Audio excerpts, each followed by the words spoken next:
Hello, learn and grow with Ayishu എന്ന YouTube ചാനലിൻ്റെ പുതിയൊരു വീഡിയോയിലേക്ക് ഏവർക്കും സ്വാഗതം. നമ്മുടെ ഇന്നത്തെ ടോപ്പിക്ക് എന്താണെന്ന് നോക്കാം. ചില പുരുഷന്മാർ അവരുടെ ഭാര്യമാരിൽ നിന്നും മറച്ചു വയ്ക്കുന്ന അല്ലെങ്കിൽ സീക്രട്ടായിട്ട് പറയാതെ വയ്ക്കുന്ന കുറച്ച് കാര്യങ്ങളുണ്ട്.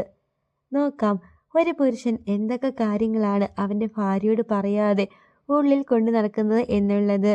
പിന്നെ ഈ പറയാൻ പോകുന്ന കാര്യങ്ങളൊക്കെ ശരിയാണ് അല്ലെങ്കിൽ നിങ്ങളിത് ലൈഫിൽ ഫേസ് ചെയ്തിട്ടുണ്ടെങ്കിൽ തീർച്ചയായിട്ടും ഇതൊക്കെ കമൻറ്റിലൂടെ അറിയിക്കാനും മറക്കരുത്. നോക്കാം എന്തൊക്കെ കാര്യങ്ങളാണ് ഉള്ളതെന്ന്. ഫസ്റ്റ് പോയിന്റ്, ചില പുരുഷന്മാർ ഡെയിലി ലൈഫിൽ നടക്കുന്ന ഒരു കാര്യവും ആ ഒരു വൈഫിനോട് പറയത്തില്ല. കാരണം ഒന്നില്ലെങ്കിൽ ഈ കാര്യങ്ങളൊക്കെ പറയാൻ വേണ്ടിയിട്ട് ചെല്ലുമ്പോൾ, അതായത് ജോലിയൊക്കെ കഴിഞ്ഞിട്ട് ഭയങ്കര ടയേർഡായിട്ട് ഈ ഡെയിലി ലൈഫിൽ നടന്ന കാര്യങ്ങളൊക്കെ തന്നെ സ്വന്തം വൈഫിനോട് പറയാൻ വേണ്ടിയിട്ട് ഓടി ചെല്ലുമ്പോഴായിരിക്കും അവിടുന്ന് വഴക്ക് വരുന്നത്. അതായത് നിങ്ങൾ എന്തെങ്കിലുമൊക്കെ കുറ്റം പറഞ്ഞ്, അല്ലെങ്കിൽ നിങ്ങളോട് പറഞ്ഞ സാധനങ്ങൾ നിങ്ങൾ വാങ്ങിയില്ല, അല്ലെങ്കിൽ നിങ്ങൾ ഫോൺ വിളിച്ചില്ല, ഇങ്ങനെ എന്തെങ്കിലുമൊക്കെ കുറ്റങ്ങൾ കണ്ടുപിടിച്ചിട്ട് നിങ്ങളുടെ വൈഫ് നിങ്ങളോട് വഴക്കുണ്ടാക്കുന്നത്. ഇങ്ങനെ വഴക്കുണ്ടാക്കി കഴിയുമ്പോഴത്തേക്കും ആ പറയാൻ വന്ന കാര്യങ്ങൾ പോലും ഓർമ്മയിലുണ്ടാവത്തില്ല. പിന്നെ പറഞ്ഞിട്ടുണ്ടെങ്കിൽ അവൾക്ക് ഇഷ്ടപ്പെടുമോ, അല്ലെങ്കിൽ ഈ കാര്യം പിടിച്ചിട്ട് ഇനി അവൾ എന്നോട് വഴക്കുണ്ടാക്കുമോ, ഈ പേടികളൊക്കെ ഉള്ളത് കൊണ്ട് തന്നെ പല പുരുഷന്മാരും ഡെയിലി ലൈഫിൽ നടക്കുന്ന പല കാര്യങ്ങളും അവരുടെ വൈഫിനോട് പറയാറില്ല. ഇതാണ് ഫസ്റ്റ് പോയിന്റ്. ഇനി സെക്കൻഡ് പോയിന്റ് എന്ന് പറയുന്നത്, ചില പുരുഷന്മാരൊക്കെ തന്നെ സംസാരിക്കുന്നത് ഭാര്യമാരുടെ ഇഷ്ടം നോക്കിയിട്ടാണ് എന്നാണ് പറയുന്നത്. ഒരു ഉദാഹരണം പറയുകയാണെങ്കിൽ, നിങ്ങളുടെ വൈഫിന് നിങ്ങളുടെ ഓഫീസിലുള്ളൊരു പെൺകുട്ടിനെ ഇഷ്ടമേ അല്ല. അവളോട് നിങ്ങൾ സംസാരിക്കുന്നതും നിങ്ങളുടെ വൈഫിന് ഒട്ടും ഇഷ്ടമല്ല. അതുകൊണ്ട് തന്നെ ആ ഒരു പെൺകുട്ടിയുടെ കാര്യം വീട്ടിൽ പറഞ്ഞിട്ടുണ്ടെങ്കിൽ ഭയങ്കരമായിട്ട് വഴക്കുണ്ടാക്കും. അതുകൊണ്ട് തന്നെ ചില പുരുഷന്മാരൊക്കെ ഇങ്ങനെ ഇഷ്ടമില്ലാത്ത ആ ഒരു സ്ത്രീകളുടെ കാര്യം ഒഴിച്ച് ബാക്കിയുള്ള കാര്യം, അതായത് തൻ്റെ വൈഫിന് ആരുടെ കാര്യങ്ങളൊക്കെ കേൾക്കാനാണോ ഇഷ്ടം അവരുടെ കാര്യങ്ങൾ മാത്രം പറയും. അല്ലാത്തവരുടെ കാര്യങ്ങളൊക്കെ മനഃപൂർവ്വം അവോയ്ഡ് ചെയ്ത് വിടും. പറയാൻ വരുമ്പോഴായിരിക്കും ഓർക്കുക ഈ കാര്യം പറഞ്ഞിട്ടുണ്ടെങ്കിൽ അവൾ എങ്ങനെ എടുക്കും. സംശയരോഗമൊക്കെ ഉള്ള സ്ത്രീയാണെങ്കിൽ തീർച്ചയായിട്ടും വഴക്കിന് വരും.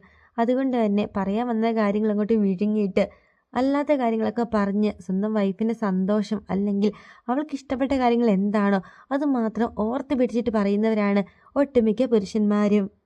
ഇതിൻ്റെ മെയിൻ റീസൺ എന്ന് പറയുന്നത് കുടുംബകലഹം ഒഴിവാക്കാൻ, അല്ലെങ്കിൽ ഇതൊക്കെ പറഞ്ഞിട്ടുണ്ടെങ്കിൽ സംശയരോഗമൊക്കെയുള്ള ഒരു സ്ത്രീയാണെങ്കിൽ പിന്നീട് ഈ കാര്യം പറഞ്ഞിട്ട് വീണ്ടും ഈ ഒരു പെൺകുട്ടി വഴക്കുണ്ടാക്കും എന്നുള്ളൊരു പേടി കൊണ്ടൊക്കെ തന്നെയാണ് ഈ കാര്യങ്ങളൊക്കെ പലരും ഇങ്ങനെ പറയാതിരിക്കുന്നത്. ഇനി മൂന്നാമത്തെ ഒരു പോയിന്റ് എന്ന് പറയുന്നത്, ചില പുരുഷന്മാരൊക്കെ അവരുടെ പഴയ റിലേഷൻഷിപ്പിൻ്റെ കാര്യങ്ങളൊന്നും തന്നെ അവരുടെ വൈഫിനോട് പറയത്തില്ല. ഇതിൻ്റെ മെയിൻ റീസൺ എന്ന് പറയുന്നത് സംശയരോഗം തന്നെയാണ്. ഇനി ഈ പറയുന്ന കാര്യങ്ങളൊക്കെ അവൾ ഏത് രീതിയിൽ എടുക്കും? പിന്നീടൊരു വഴക്കുണ്ടായി കഴിയുമ്പോഴത്തേക്കും ഈ കാര്യങ്ങളൊക്കെ ഒന്നോ രണ്ടെന്ന് പറഞ്ഞിട്ടായിരിക്കും ആ ഒരു പെൺകുട്ടി വഴക്കുണ്ടാക്കുക നിങ്ങളോട്. അതുകൊണ്ട് തന്നെ കുറേ അധികം പുരുഷന്മാരും പഴയ റിലേഷൻഷിപ്പ് അല്ലെങ്കിൽ തനിക്ക് ഇഷ്ടമുണ്ടായിരുന്ന ആ ഒരു പെൺകുട്ടികളൊക്കെ ആരാണ്, അല്ലെങ്കിൽ എത്ര പെൺകുട്ടികളിലേക്ക് വായി നോക്കിയിട്ടുണ്ട്, പിറകെ നടന്നിട്ടുണ്ട്, ഈ കാര്യങ്ങളൊക്കെ തന്നെ പുരുഷന്മാർ വൈഫിനോട് പറയത്തില്ല. ഭയങ്കര കമ്പനിയായിട്ട് അല്ലെങ്കിൽ ഒരേ മൈൻഡ് സെറ്റുള്ള ഭയങ്കര ജോളിയായിട്ടുള്ള വൈഫൊക്കെ ആണെങ്കിൽ ഇങ്ങനെയുള്ളവരോടൊക്കെ പറയും. പക്ഷേ കുറച്ച് സീരിയസ് മൈൻഡൊക്കെ ആയിട്ടുള്ള ആളുകളാണെങ്കിൽ ഒട്ടുമിക്ക പുരുഷന്മാരും ഈ കാര്യങ്ങളൊക്കെ പറയാതിരിക്കുകയാണ് ചെയ്യാറുള്ളത്. ഇതാണ് മൂന്നാമത്തെ ഒരു പോയിന്റ്. ഇനി നാലാമത്തെ ഒരു പോയിന്റ് എന്ന് പറയുന്നത് ഫോൺ പാസ്വേഡാണ്. അതായത് പുരുഷന്മാരൊക്കെ തന്നെയും അവരുടെ ഫോൺ പാസ്വേഡും കാര്യങ്ങളൊക്കെ കീപ്പ് ചെയ്യുന്നവരായിരിക്കും, ഭാര്യമാരോട് പറയാതെ. പറയുന്നവരുമുണ്ട്, പക്ഷെ കൂടുതൽ ആളുകളും പറയാത്തവരാണ്. ഇനി എങ്ങാനും ഇൻ കേസ് ആ ഒരു പെൺകുട്ടി അല്ലെങ്കിൽ നിങ്ങളുടെ ഒരു വൈഫ് ഈ ഫോണിൻ്റെ പാസ്വേഡും കാര്യങ്ങളൊക്കെ കണ്ടുപിടിക്കുകയാണെങ്കിൽ പെട്ടെന്ന് തന്നെ അവരത് മാറ്റാറുമുണ്ട്. പിന്നെ ചില പുരുഷന്മാർക്കൊക്കെ തന്നെ സ്വന്തം ഭാര്യ അവരുടെ ഫോൺ എടുക്കുമ്പോഴത്തേക്കും പെട്ടെന്നൊരു പേടിയൊക്കെ വരാറുമുണ്ട്. പക്ഷെ ഇവർ പുറത്തൊന്നും കാണിക്കത്തില്ല. എന്തെങ്കിലുമൊക്കെ കാര്യങ്ങളൊക്കെ പറഞ്ഞിട്ട് ഭാര്യയുടെ കയ്യിൽ നിന്ന് ആ ഒരു ഫോൺ വാങ്ങിക്കൊണ്ട് പോകും. കാരണം എന്തെങ്കിലുമൊക്കെ കുഞ്ഞു കാര്യങ്ങൾ മതി പൊതുവേ ഗേൾസിനെ വഴക്കുണ്ടാക്കാൻ വേണ്ടിയിട്ട്. ഇനി ഫോണൊക്കെ എടുത്ത് കണ്ടിട്ട് എന്തെങ്കിലും ഒരു കുഞ്ഞു കാര്യം കിട്ടിയിട്ടുണ്ടെങ്കിൽ പിന്നീട് കുറേ ദിവസത്തേക്ക് ഇതിൻ്റെ പുറകെ അല്ലെങ്കിൽ ഈ ഒരു കാര്യം പറഞ്ഞിട്ടായിരിക്കും ആ ഒരു പെൺകുട്ടി വഴക്കുണ്ടാക്കുക. ഈ വഴക്കും കാര്യങ്ങളൊക്കെ അവോയ്ഡ് ചെയ്യാൻ വേണ്ടിയിട്ട് ഇങ്ങനെ ഫോണിൻ്റെ പാസ്വേഡൊക്കെ ഇടയ്ക്കിടയ്ക്ക് മാറ്റിക്കൊണ്ട് നടക്കുന്നവരാണ് പുരുഷന്മാർ. പിന്നെ ഞാൻ പ്രത്യേകം പറയുകയാണ്, എല്ലാവരും ഇങ്ങനെയാണ് എന്നല്ല, പക്ഷെ ഇങ്ങനെ ചെയ്യുന്നവരുമുണ്ട്. ഇനി അഞ്ചാമത്തെ ഒരു പോയിന്റ് എന്ന് പറയുന്നത്, പുരുഷന്മാർക്കൊക്കെ തന്നെയും ഉള്ളിൽ പേടി തോന്നിയിട്ടുണ്ടെങ്കിൽ, അല്ലെങ്കിൽ എന്തെങ്കിലുമൊക്കെ കാര്യം ചെയ്യുമ്പോൾ ഒരു പേടിയൊക്കെ ഉള്ളിലുണ്ടെങ്കിൽ ഈ ഒരു കാര്യം സ്വന്തം വൈഫിനോട് പറയത്തില്ല. അതായത് പേടിയൊക്കെ തോന്നും, പക്ഷെ ഉള്ളിലത് വെക്കത്തേ ഉള്ളൂ. ഒരു ഉദാഹരണം പറയുകയാണെങ്കിൽ, നിങ്ങളുടെയൊക്കെ വീടിൻ്റെ ബാക്ക് സൈഡിൽ നിന്നോ അല്ലെങ്കിൽ സൈഡിൽ നിന്നൊക്കെ രാത്രിക്ക് എന്തെങ്കിലുമൊക്കെ സൗണ്ട് കേൾക്കുകയാണ്. അപ്പോൾ നിങ്ങളുടെ വൈഫ് പറയും, ഇതാ അവിടെ നിന്ന് എന്തോ കേട്ടു.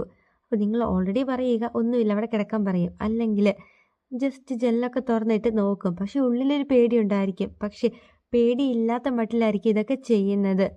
ഇങ്ങനെയൊക്കെ ചെയ്തിട്ടുണ്ടെങ്കിൽ, അല്ലെങ്കിൽ സ്വന്തം വൈഫിനോട് പേടിയാണെന്ന് പറഞ്ഞിട്ടുണ്ടെങ്കിൽ ഭാവിയിൽ അവൾ കളിയാക്കും. ഈ ഒരു കാര്യം പറഞ്ഞിട്ട് പിന്നീട് ഇങ്ങനെ കളിയാക്കിക്കൊണ്ട് ഇരിക്കും. ഇതൊക്കെ കേൾക്കാനുള്ളൊരു ബുദ്ധിമുട്ട്, അല്ലെങ്കിൽ അവൾ എന്ത് കരുതും എന്നുള്ളൊരു പേടി, ഇതുകൊണ്ടൊക്കെ തന്നെയും അവർ പേടി തോന്നിയിട്ടുണ്ടെങ്കിലും അതൊക്കെ കൂടുതലായിട്ടും പുറത്ത് കാണിക്കാത്തവരാണ് പുരുഷന്മാർ. അപ്പോൾ ഈ പറഞ്ഞ 5 കാര്യങ്ങളിൽ എത്ര കാര്യങ്ങളൊക്കെ നിങ്ങൾക്ക് ശരിയായിട്ടുണ്ട് എന്നൊക്കെ ഒന്ന് പറ്റുവാണെങ്കിൽ ഒന്ന് കമൻറ്റ് ചെയ്യണേ. പിന്നെ എല്ലാവരോടും ഒരു കാര്യം പറയാനുള്ളത്, നിങ്ങളിപ്പോൾ ഹസ്ബൻഡ് വൈഫൊക്കെ ആണെങ്കിൽ എല്ലാ കാര്യങ്ങളും പരസ്പരം അങ്ങോട്ടും ഇങ്ങോട്ടും ഓപ്പണായിട്ട് ഷെയർ ചെയ്യുക. അതേപോലെ തന്നെ സ്വന്തം വൈഫ് അല്ലെങ്കിൽ നിങ്ങൾ സ്ത്രീകളൊക്കെ തന്നെയാണെങ്കിൽ നിങ്ങളുടെ ഹസ്ബൻഡിനെ ഒന്ന് മനസ്സിലാക്കാനും കൂടി ശ്രമിക്കുക. നിങ്ങളുടെ എല്ലാവരുടെയും റിലേഷൻഷിപ്പ് വളരെ മനോഹരമായിട്ട് മുമ്പോട്ട് പോകട്ടെ എന്ന് ആശംസിച്ചുകൊണ്ട് ഇന്നത്തെ വീഡിയോ ഞാനിവിടെ നിർത്തുകയാണ്. അടുത്ത ദിവസം പുതിയൊരു ടോപ്പിക്കായിട്ട് നമുക്ക് വീണ്ടും കാണാം. Thank you for watching.